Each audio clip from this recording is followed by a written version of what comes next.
নমস্কাৰ। মই মে' মাহৰ ৰাশিফল বিচাৰ কৰ্কট ৰাশিৰ বিষয়ে ক'বলৈ ওলাইছোঁ। কৰ্কট ৰাশিৰ এই মে' মাহটো কেনেধৰণে কি ধৰণে যাব। মে' মাহ বেছি দিন নাই আৰু কিছুদিন আছে। এই মে' মাহটোত কৰ্কট ৰাশিৰ জাতক জাতিকাসকলে তেওঁলোকৰ কাৰণে কেনেধৰণৰ হ'ব মাহটোৰ মাজৰ সময়ছোৱাত আৰু শেষৰ ফালে, তাকে মই আপোনালোকৰ লগত আলোচনা কৰিবলৈ ওলাইছোঁ। কৰ্কট ৰাশিৰ অধিপতি হ'ল চন্দ্ৰ। চন্দ্ৰৰ স্ত্ৰীকাৰক গ্ৰহ, জলতত্ত্বৰ গ্ৰহ বুলি কোৱা হয়। আৰু চন্দ্ৰৰ কাৰকতা সদায় মাইণ্ডটো নিয়ন্ত্ৰণ কৰে আৰু মনটো সদায় অকণমান কোমল কৰি ৰাখে। চন্দ্ৰ যিহেতু জুলীয়া তত্ত্বৰ গ্ৰহ, গতিকে তেনে ক্ষেত্ৰত দেখা যায় কৰ্কট ৰাশিৰ আমি গোচৰত যদি চাওঁ, গতিকে এই কৰ্কট ৰাশিৰ যিসকল সন্ধিক্ষণ লৈ কথা আছে, বয়সৰ সন্ধিক্ষণ লৈ পেলাই, যিবোৰ beginning part of the life, middle part of the life, ending part of the life, এনেকৈ আমি তিনিটা ভাগত যদি ভাগ কৰোঁ, তেতিয়া ৰাশি অনুযায়ী তেওঁলোকৰ সময়ে সময়ে তেওঁলোকে ফলবোৰ পাবলৈ সক্ষম হ'ব। আৰু বিশেষকৈ এই মাহটো কৰ্কট ৰাশিৰ জাতক জাতিকাসকলে ভাল বেয়া সংমিশ্ৰণৰ ফল হিচাপে তেওঁলোকে ভোগ কৰিবলৈ পাব। আৰু মিশ্ৰিত ফল মুঠতে তেওঁলোকে ভোগ কৰিব। আৰু যিখিনি তেওঁলোকৰ প্ৰতিকাৰ দৰকাৰ, সেই প্ৰতিকাৰখিনিও কৰা উচিত। গতিকে এই মাহটোৰ তেওঁলোকে কি কি প্ৰতিকাৰ কৰিব লাগিব, মই সেইখিনিও আপোনালোকৰ আগত বৰ্ণনা কৰিম। এতিয়া আমি যদি চাওঁ, কৰ্কট ৰাশিৰ নক্ষত্ৰ হ'ল তিনিটা। এটা হ'ল 7, এটা হ'ল 8, এটা হ'ল 9। 7টোক আমি পুনৰ্বসু নক্ষত্ৰ বুলি কওঁ, আৰু 8টোক পুষ্যা নক্ষত্ৰ বুলি কওঁ, আৰু 9টো অশ্লেষা নক্ষত্ৰ বুলি কওঁ। আৰু তিনিটা নক্ষত্ৰ লৈ কৰ্কট ৰাশি গঠন হৈছে। কৰ্কট ৰাশিৰ জাতক ব্যক্তিসকলৰ যদি আমি চাওঁ, গোচৰত তেওঁলোকৰ নৱমত শনি আছে। নৱমত শনিয়ে ধৰ্ম বা অন্যান্য বিদেশ ভ্ৰমণ বা নিজৰ থকা লোকেশ্যনৰ পৰা অকণমান দূৰ দূৰান্তলৈ যোৱাৰ ইংগিত দেখায়, বা কৰ্মসূত্ৰে বা চাকৰি সূত্ৰে বা ব্যৱসায় সূত্ৰে তেওঁলোকৰ তেনেকুৱা লক্ষণবোৰ প্ৰকাশ পাব। আৰু আয় উপাৰ্জনৰ ক্ষেত্ৰত তেওঁলোকৰ ভালেই দেখা যায়, আৰু হয়তো আকস্মিক অৰ্থপ্ৰাপ্তিৰ যোগ আছে তেওঁলোকৰ। আৰু তেওঁলোকৰ যদি এটা বস্তু চোৱা যায়, পৰিয়ালৰ লগত কেনেকুৱা হ'ব, পৰিয়ালৰ লগত মিলিজুলি থকাটো ভাল, কাৰণ যিহেতু কেতু বহি আছে, গতিকে পৰিয়ালৰ লগত মিলিজুলি থকা ভাল। আৰু নহয়, সাৱধান নহ'লে কিছুমান প্ৰব্লেম হ'ব পাৰে। আৰু আমি যদি চাওঁ তেওঁলোকৰ বন্ধু তেওঁলোকৰ কেনেকুৱা হ'ব বা শত্ৰু কেনেকুৱা হ'ব, এইবোৰো যদি চোৱা যায়, বন্ধু মোটামুটি তেওঁলোকৰ ঠিকেই থাকিব।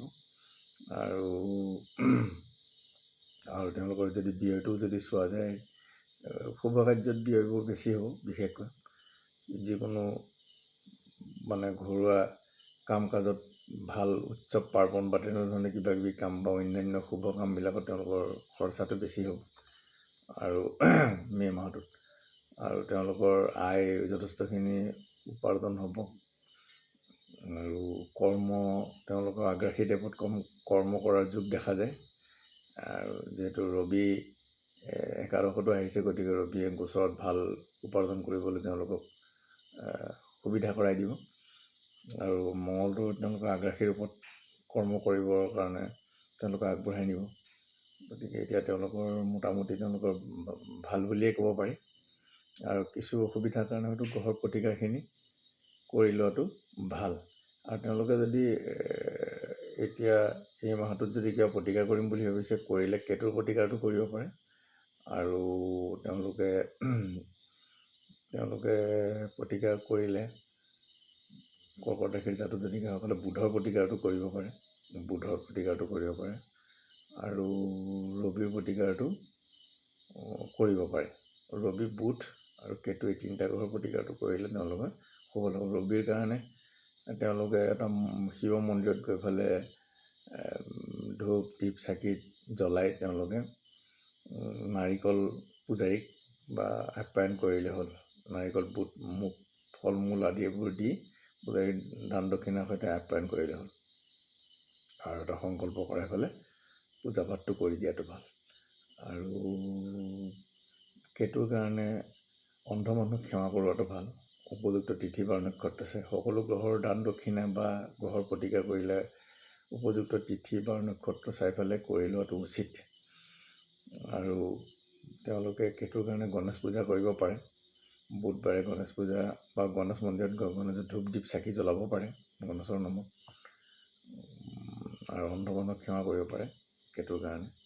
আৰু বুধৰ কাৰণে 5জন সৰু সৰু শিশু বালক বুলি কওঁ আমি, শিশু 5জন শিশুক আপ্যায়ন কৰিলে ভাল। তেওঁলোক বুধবাৰটোত উপযুক্ত তিথি বাৰ নক্ষত্ৰ আছে। আৰু কৰ্কট ৰাশিৰ মোটামুটি ভালেই দেখা যায়। আৰু তেওঁলোকে যিহেতু শনিৰ দৃষ্টি আছে উপাৰ্জনৰ ওপৰত, মানে তেওঁলোকে সংগ্ৰামৰ যোগেদি তেওঁলোকে আয় উপাৰ্জন কৰিব পাৰিব, কষ্টৰ যোগেদি উপাৰ্জন কৰিব পাৰিব। আৰু তেওঁলোকৰ যিহেতু দৃষ্টি তেওঁলোকৰ তৃতীয়ত ভাতৃ স্থানতো দৃষ্টি আছে শনিৰ দৃষ্টি, গতিকে ভাতৃসকলে তেওঁলোকে বল বিক্ৰম সাহস ধৰণে কাম কৰি যাবলৈ সুবিধা হ'ব। গতিকে আৰু কিছু পৰিমাণে তেওঁলোকৰ নিজৰো বাহিৰলৈ যোৱাৰ পৰিকল্পনা থাকিব পাৰে, ক'ৰবাত ঠাই ফুৰিবলৈ মেলিবলৈ যোৱাৰ টেণ্ডেঞ্চিটো মনলৈ আহিব পাৰে। তাৰপিছত আৰু যদি আমি চাওঁ ৰাহুৰ দৃষ্টিৰ বাবে তেওঁলোকৰ পাৰিবাৰিক ক্ষেত্ৰখনত মানে ভাল বেয়াৰ মাজত যাব। গতিকে ৰাহুৰো প্ৰতিকাৰটো কৰি দিব পাৰিলে ভাল। বা বিদ্যা বুদ্ধিৰ ক্ষেত্ৰত তেওঁলোকৰ ভাল, অলপ বিদ্যা বুদ্ধিৰ ক্ষেত্ৰত ভাল, পৰিয়ালৰ লগত মিলিজুলি থকাটো ভাল। আৰু বৃহস্পতিৰ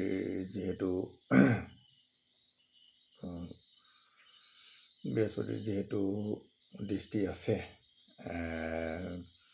বিদ্যা বুদ্ধি স্থানত, যিহেতু বিদ্যা বুদ্ধি ঠিকেই দেখা যাব পঢ়ি থকা ছাত্ৰ ছাত্ৰীসকলৰ, কৰ্কট ৰাশিৰ জাতক জাতিকাসকলৰ। আৰু কিবা কিবি যদি এক্সাম দিছে, কম্পিটিটিভ এক্সাম, সেই এক্সামবোৰত ছাকচেছ হোৱাৰ থল দেখা যায় মে' মাহটোৰ ভিতৰত। পিছলৈ আৰু ভাল হ'ব।